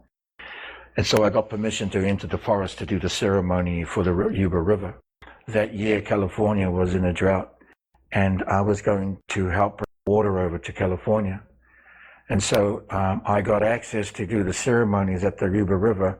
Then I also had to get permission from the tree, the grandfather tree and the grandmother tree. That was a little bit of a challenge, but it worked. I was able to make the request, and I was making the request. I wasn't asking. I'd been given permission, so I was making the request, right? I wasn't going to take no for an answer, right? What was the challenge with that? Well, like some of the elders, you've never sat with elders in a ceremony, in a meeting. They won't acknowledge you right away. It take about 2 or 3 prompts or pushing before they'll even recognize you're there. This is because it's protocol. It's called kawa. This is a Polynesian and a Lemurian and actually Native American. They're reserved. It's very reserved. So it took a minute for the tree, and it took me a powerful haka. 3 times I had to haka so this tree would recognize me. And when its energy shifted, I saw the tree turn. It was incredibly powerful. The higher dimension of that tree twisted and then it recognized and took in my request. To open up the dancing skills to do that. Oh, I've been doing the haka since I'm 3, and I'm 56 now. So yeah, a lot of experience with it. And so the request was to place the seal of the living light child across all of the Turtle Island, Honumotu. That took place through all the lanes and all the forests and all the mountains and all the trees. Then the recognition and the confirmation of it was I was releasing water down the Sacramento, down the Yuba, through the and to fill up the reservoir. To later that year, during, I think it was April, May, June, August, September, California was getting record floods of water. That's fascinating. So that actually leads into the next sign, which is March. And I know this word because I've lived in Hawaii and I've seen Honu. They're very beautiful. Honu Motu, which is the turtle birth sign. This is about cosmic vision to see beyond the stars, the courage to face the challenges on its way to a new life. This is in the Trinity with the parrot and the butterfly. And this is about cosmic vision, light language, and metamorphosis is the essence to seeing your dreams and having the foresight to bring change. And the Lemurian stargate this coincides with is Waho, which is water star, which I think is the moon, if I recall correctly. And the essence of this stargate is aligned at the equator, revealing the point of inception and conception that births life. What can you tell us about our sea turtle friends? Yes, well, Honumotu, which is Turtle Island, obviously, it's not just Hawaii. It's from Greenland, North America, Canada, United States, and Mexico. That's all of the Turtle Island. They used to say New Zealand was the tail of the turtle. That's another story. That's actually like another story from Second Lemuria. So anyway, Honumotu, the water star, represents the angel's door. I refer to it as the angel's door, but the action in that light is the waho, which means the enter. So you have the waho, which is enter, and you have wahi, which is the return. So when you say tonato ke waho wahi, you are speaking, and including Honumotu, you are speaking cosmic, divine, infinite, unconditional, compassionate love, that which is unconditional. Tonato ke waho wahi. And so waho is when the child is coming through the light line and being about to decide on which womb it's coming through, whose physical form it's coming through. And will enter through the water. So on the higher dimensions, the angel's door is truly about the child coming through the inception. That there's the point at the tona, the door of the child, which refers to the conception, and waho, which refers to the inception. But this happens simultaneously at the speed of memory. And so inception and conception happening and being guided by the Talk-Sendungen, being guided by the apex, being guided by the light of the crystal, by being guided by the light of Lemuria, first light. And so the Honumotu is there are three doors in one mountain on the Honumotu. Like I say, there are 4 access points to the birth sign grid at the highest frequency. The Angel's Door location is on Maui in I'au Valley, where I did the ceremony. There. Illegally, Yes. I should say. Yeah. I Well, went up there with my brother. We like crossed some fence. We're like, we're gonna hike up, and it took like 2 or 3 hours to get to this like little nice spot, and it was in the middle of the place. And then a fucking crazy thunderstorm hit, and we ran down to get out of there like in 10 or 20 minutes. Like it was insane. I felt like Tarzan surfing the jungle. It was nuts. what year was that? That was in 2010. Okay, 2016. I called for the flood, the cleansing of that I'au Valley, after I activated and sealed the Honumotu's all of its 4 access points. The Angel's Door was the completion of the access points of the birth sign grid, and I cleared out the 13 steps, which is a heiau, a heimato, which is a sacred site inside that valley, which is known as the 13 steps of Mother. And so I began there to clear and purify the entire area, and did a ceremony with the kahunas as well, enlisted the protocol of Lemuria. And then 2 or 3 months later, there was a flood that wiped out all of I'au Valley, the parking lot, all the parking structures, and so much stuff down there got cleaned out. Nobody could access I'au Valley for a year. And that was I got to see it. again, that was, yeah. I mean, and that was another thing we were talking about. So that's the Honumotu. Is fully active, and the Honumotu is speaking very clearly. It was the one, actually, the Honumotu was the first one to come to me and invite me to do work with the Kahukumotu, because Kahukumotu was the second being that came, that the turtle had brought with it, and for me to go and do the work there. So very briefly, and then we'll do the last 1 or 2 of these. When I lived in Oahu, I went to Makapu, which is it's near the lighthouse, and it's kind of this nice swim spot for locals, more not so much like Waikiki or something like that. But anyway, I was there, and I wore glasses to see better, and I had taken my glasses off, and I was swimming in this area that opens up to very, very deep water very quickly. And I was swimming, and I thought there was a shark coming at me, and I was starting to freak out, and it was totally a honu. They are very graceful and very beautiful. I had blurry eyes because I didn't have my glasses on, so I didn't see it like as clearly as National Geographic camera might make it look, but it was very powerful to be in the presence, because you could just tell it was like right off the sea shelf kind of fell off, and it was just like super choppy, super crazy water, and it was just kind of floating around like a little angel. Very pretty animals. They look very alien too, so it's an interesting animal. So next up would be Tuatara Motu, which is gecko. The gecko is about the biggest smile that lights up the day. Receive this essence into your being to have the power of the smile on your side. This is in the triumvirate of the Okapi Matu and the Fatura, which is that condor falcon. So what we're dealing with is smile of the light, speed of light, and the speed of Father. In other words, a trinity filled with light. And this is coming from the Stargate Mata, or the Evening Challenge. The essence of this Stargate is to reflect on yourself and overcome your fears, so you may receive only that which serves you. What can you tell us about the gecko other than maybe a Geico ad? Yeah. In the new Earth, we no longer need insurance. How's that? I could dig that. So the Tuatara again, location is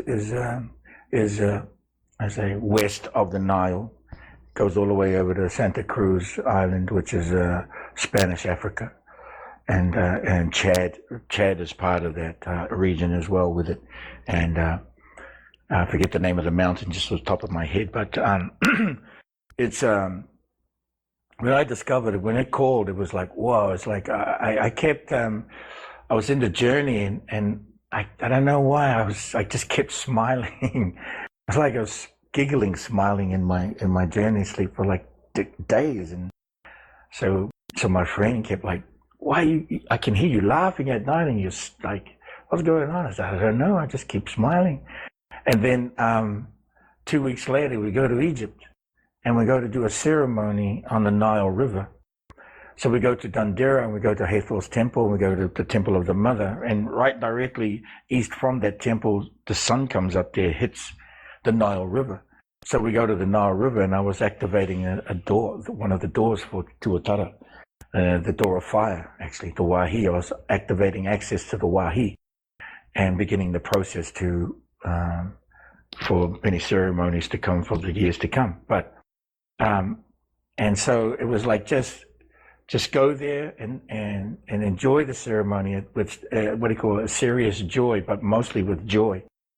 And I was there. I had with me was the Bindu master, and a student, and there were two other guides. We call them Rama guides that came with us from Egypt, and we all of that whole week, all the drive up from Aswan all the way up to Dundera, we were just laughing and smiling, and it was infectious. It was great. It was infectious. It's also part of the dragon energies. This is a dragon energy being. It's a 3-spirit being. Actually, all of them are. You can see them in their characters at this in this calendar.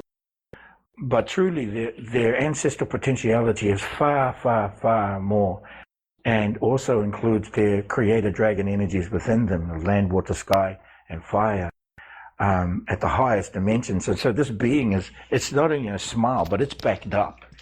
It's got some backup, man. It's like really, it can disarm you, which is what we all like to be disarmed. Really, we do. When we get disarmed and we start smiling and laughing, we're all of a sudden we're in another dimension, We return to love in a very specific way with that kind of frequency. Man, once you get laughing, right, it can be infectious. When somebody who has that energy and has that light within them, you're just rolling around, man. It's one of the best drugs, actually. And it's funny because my fiance's laugh I love to death, and when she laughs, it makes me laugh. I know what you're talking about. It's like it is contagious. And then the whole whatever might have started the laughing, like a joke or a situation or whatever, it's more or less forgotten, and you're just kind of enraptured in the moment of that vibration of laughter, and you're kind of, I don't know, it's just a very meta moment for me as a human when I get caught up. It's almost like deja vu is weird, like laughing because someone else laughs, or sneezing when someone else sneezes, like that kind of stuff. But when I laugh because of someone else's laughter, it is a portal, I feel. So the last, is there anything else we want to say about that, or should we go to the albatross and then we can kind of talk about anything you want? Yeah, I mean, we can go to the albatross, to the Toro Mutu. These are all these essences are all kind of general. They're also kind of known in the totems through the Native American totems. So they are aligned because Native Americans are also Lemurian. Most of us are, and most of them from the root races of this planet are Lemurian. And so with the Toro Mutu, the albatross, this is the bird of peace for Lemuria in terms of the Polynesian Triangle. This is the bird that guided our canoes across great distances for thousands, if not, millions of years. We are not from New Zealand, but we came from Lemuria, and New Zealand is not even from where it is now, where it originally came from, like I was saying earlier. And so the Toro has been a guide and like a it carried us across the ocean, and all the way through the journeys into the modern times and now. This bird is known to us as the bird of peace, but a very powerful, an incredible essence. I grew up with them in New Zealand. We have like millions of these birds of different varieties too, like the royal blue albatross, that taught us a beautiful bird. Obviously the biggest wingspan on the planet, 14 to 15 foot wingspan, and it spends 80% of its time in the air, 20% of its life on the ground. You can find these things out, no problem, and science speaks to it. And it's funny because there's a scene, I mean, I don't know how much into Disney you are, but there's the movie called The Rescuers, and then they had a sequel called The Rescuers Down Under, so I stand corrected. There's actually another decent sequel, The Rescuers Down Under, is better than the first one. And inside that, there's an albatross that takes these mice from the Rescue Aid Society in New York to Australia to save this boy, long story short. And they take an albatross, and when it's trying to land in, it's like, kind of a play on technology where it's like this bird has to land on a tarmac kind of thing for birds. And the Australian, like, bush rat or whatever it is like, it pulls out this bird guide, and it's like, a cockatoo, all this stuff, going through this stuff. It's like, albatross. It's like wings are like it's the biggest bird on the fucking thing, and they're like, "You're too big, mate. Turn around." And he's like, "No, I'm gonna land." John Candy was actually doing the voice of this albatross, which is kind of funny.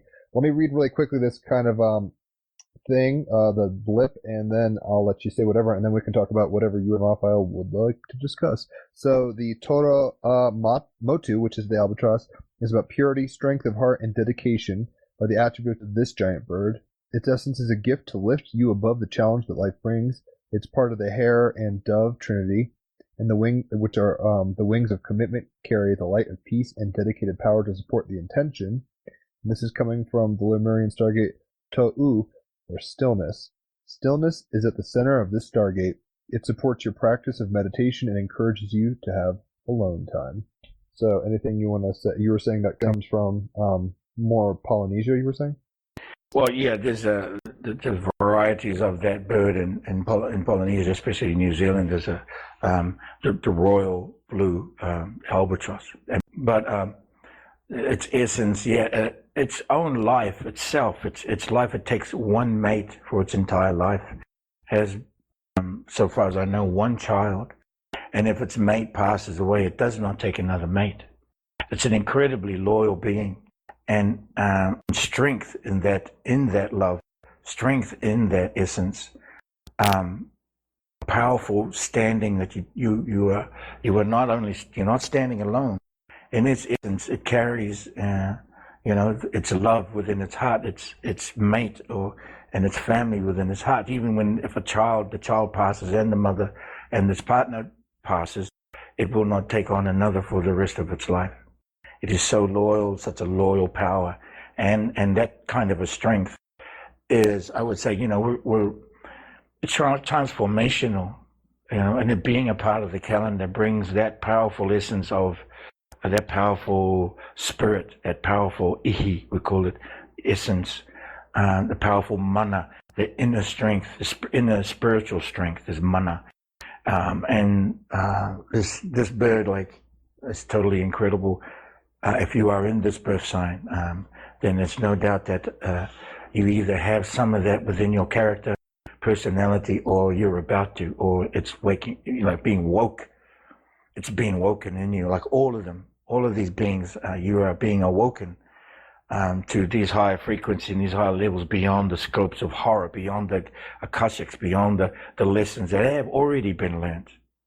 You understand? It's funny you say that, because this albatross corresponds to May, the last month before the new year being in June with the wombat, and May is about Taurus season, and right now Uranus is in Taurus, and that's like this electric shocking epiphany, and Uranus is actually going to go retrograde in Taurus soon, so that should be interesting. But it's a very, like what you're saying, like Taurus is specifically probably, but also all of us through the earth, and a very specific kind of values, fundamental structures of like society and home and things like that are being electrified and ratified in a sense. So it syncs up there too. It's funny. I mean, when I say funny, it's like cool. I mean, maybe it's a better word. It's cool how these things, even though they're very dissimilar windows into the reality, all still sync up very much and have resonances. Whether they mean to or not, I'm not sure, but it's cool. Yes, I mean, sometimes it's not seen, but it's felt. And so those who want to know will see. And so when you see, it's like, now you know. So you cannot know, and what you do not know, you cannot know. But once you do know, you cannot ignore it, or you can if you want to. But this is what the child says when the child comes through. Yes, I can. I believe the term is you can't unsee it. That's one way of saying it, sure, Yeah, can't ignore it, don't ignore it, can't unsee it. It's there. Now, once you're a butterfly, what are you going to do? Of course, I took the time to take some. I was like, I'm a little hungry. I'm gonna eat some sunflower seeds, and like now we've finished, so I have a mouthful of sunflower seeds. I apologize. Thank you so much for walking us through the calendar. What did you have on your mind that you wanted to share outside of that? Does anybody else does anyone have a question or something? Or like Raphael, do you have a question or anything before I share something else? Well, honestly, I like listening to everything you have to share. It's super interesting because I have, some frames of reference, and certainly also going to share this with some other friends that, have more varied backgrounds and knowledge. But I really like how you're putting these things together through all the references and the geography and so on. And always interesting how it even relates, to known systems as well. So I think the correlations are all over the place. Yeah, kindly go ahead and share whatever you would like. Well, thank you for that. And, this is just to wrap this calendar, its version is I wanted to make it personal. I wanted to get it to a personal level. So bringing it in a simple way that I could. So your discovery is close to you and not out and not further, reaching for it. How to bring it close to you so you can make it personal. Whether it's acceptable or not, but it's being shared to you, and I know that it's being shared with many right now. Many have been taking this calendar, many have been getting the webinar, so I know it's going into the consciousness.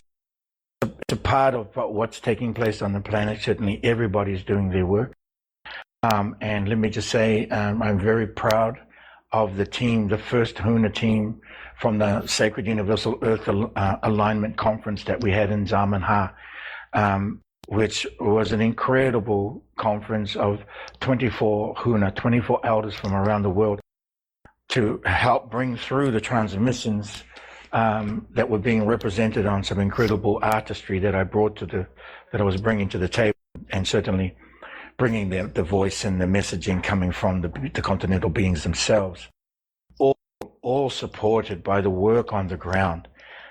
These locations, we go to them physically. I went to them.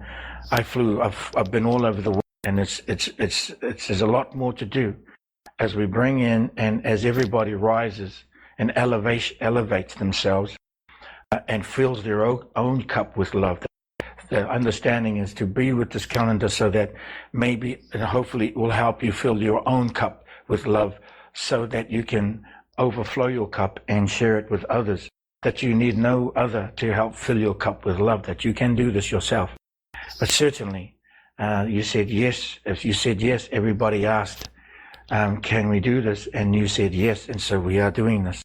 And we go all over the world with ceremonies to guarantee and to assure and to guarantee that the rising of the Lemuria in this age of the breath of Tiranimotu will be guaranteed and will be anchored and will stay forever.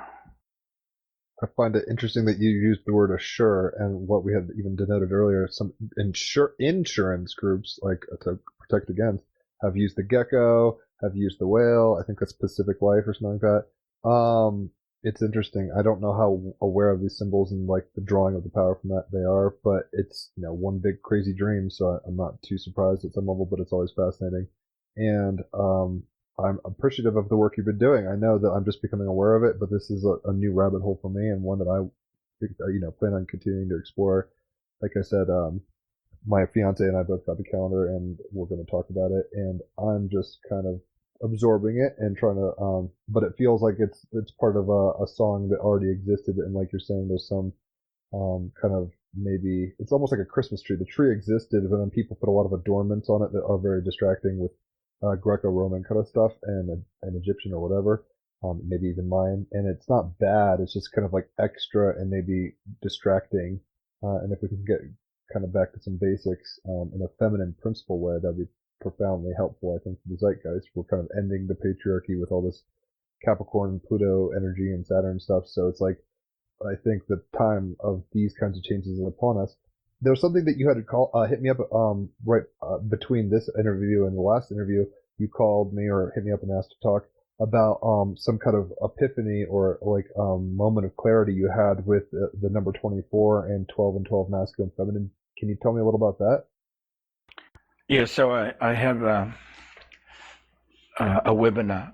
It's called Kaha, which is the Lemurian chakra system. And the webinar is this July 17th, 1:44 p.m. CDT. Let me just put that in there.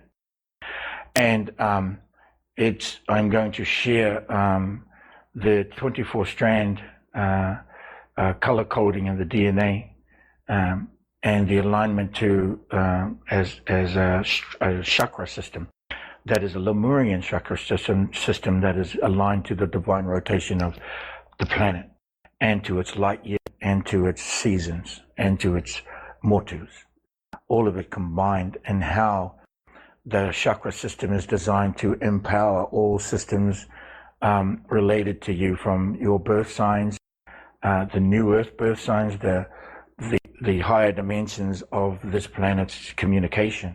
This planet can go beyond 96, but in the density of our DNA, in this third density, we cap out at 24 strand.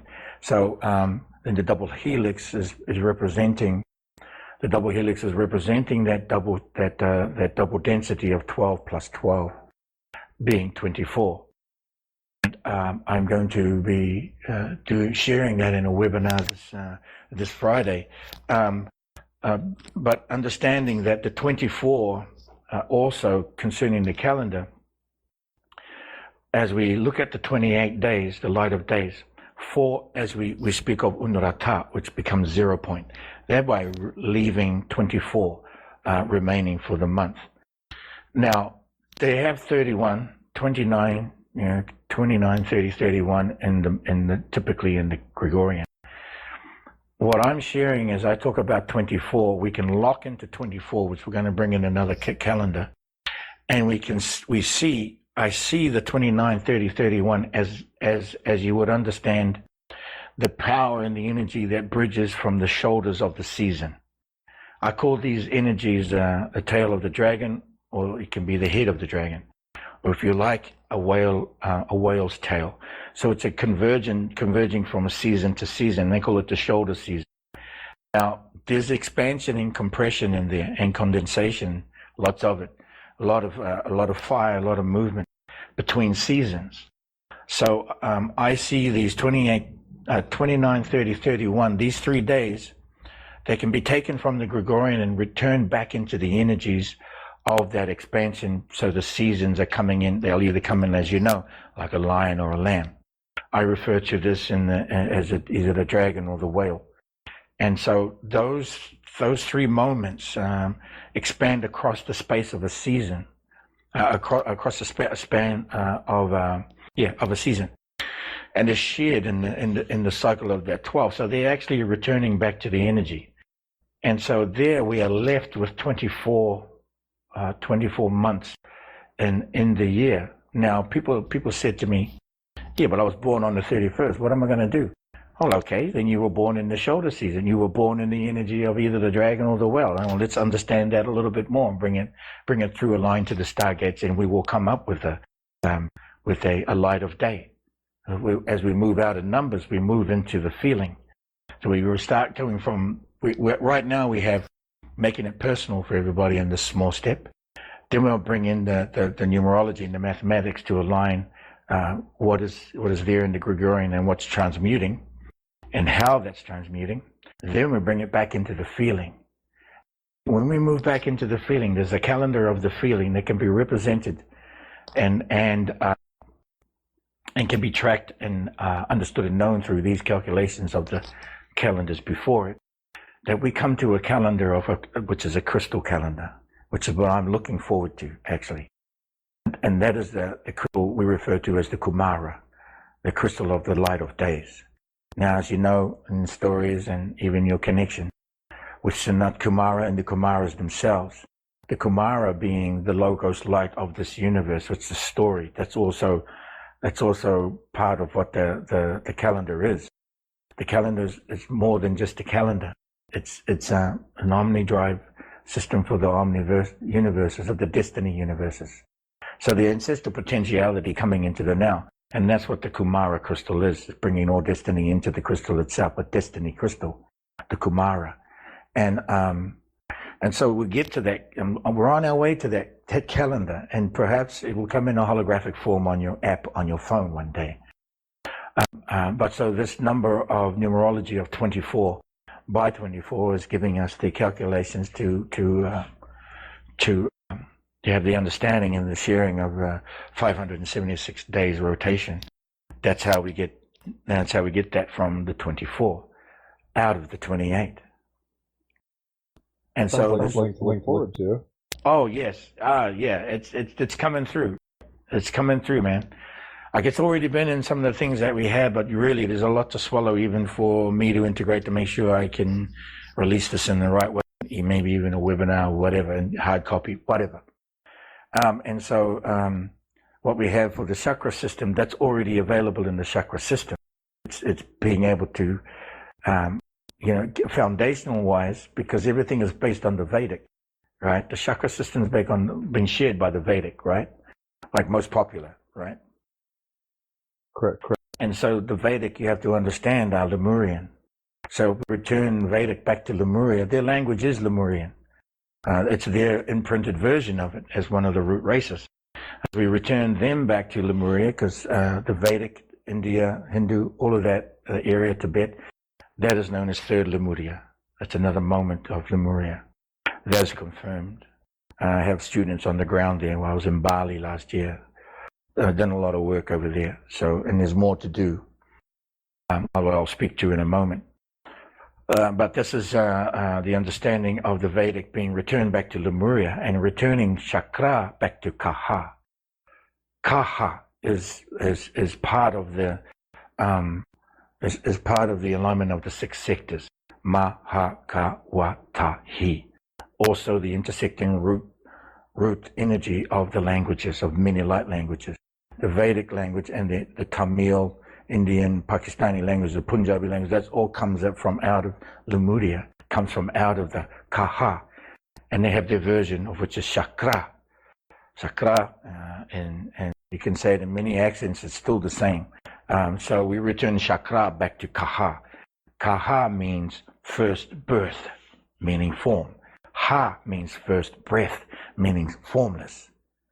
And so there is fire in first, there is fire in the birth, there is fire in the form, and there is fire in the breath. Scientifically, chemically, you know these things. And so Kaha is really the root, blueprint, understanding of the chakra system.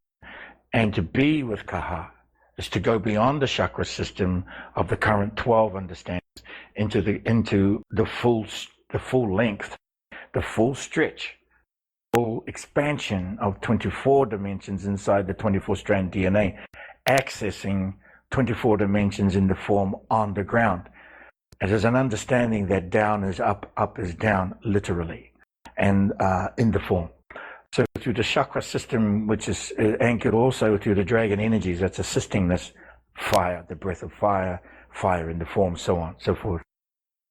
The practice is being delivered through certain codings from the breath languages that you would normally call a mudra from the Vedic. If we return the Vedic back to blueprint, we're returning it back to the through this languaging, which is Lemurian. That's going to be in more detail in the webinar and the slideshow that I have created for that webinar this Friday coming. That's what's up. I know that Aquarians, which is what you are, but I'm totally spacing on what it is in terms of your calendar. Now I feel like a total douche. But is a hummingbird, I think. If I'm not mistaken, but I could be tripping. Yes. Yeah, cool. I'm like, I barely remember, but I got it. It's funny. You're a teacher. You're built for this stuff. I mean, you came in for this reason, I think. And like you said, you've got the final seal, as you said last time in the last podcast. And it's funny to me that 12 and the 12 thrown into 1 is kind of obviously a very Christological, zodiacal kind of almost imaging. And 24 in the book of Revelation in the Bible, it talks about the 24 elders seated around the throne of God. So it's like a lot of these resonances are in a lot of different cultures. And I think we're kind of in these times where we're kind of turning back on these codes to remember what was always there, but we kind of chose to forget or something. We have to make it personal, Jim. We have to make it personal to bring it into small steps. even though it's a small step, I have to bring it personal so you can get beyond where you were, so that because the previous system, the system that you're quite versed at, which is great, and this is good that you are, because I want to talk to you about this at some stage, that we have to bring them from their personal attachment to those systems that once was, to a personal system that is what will be in the what is now. And again, it's about the ancestral potentiality in the now. We are ancient beings here now already, and certainly my mission is here to share.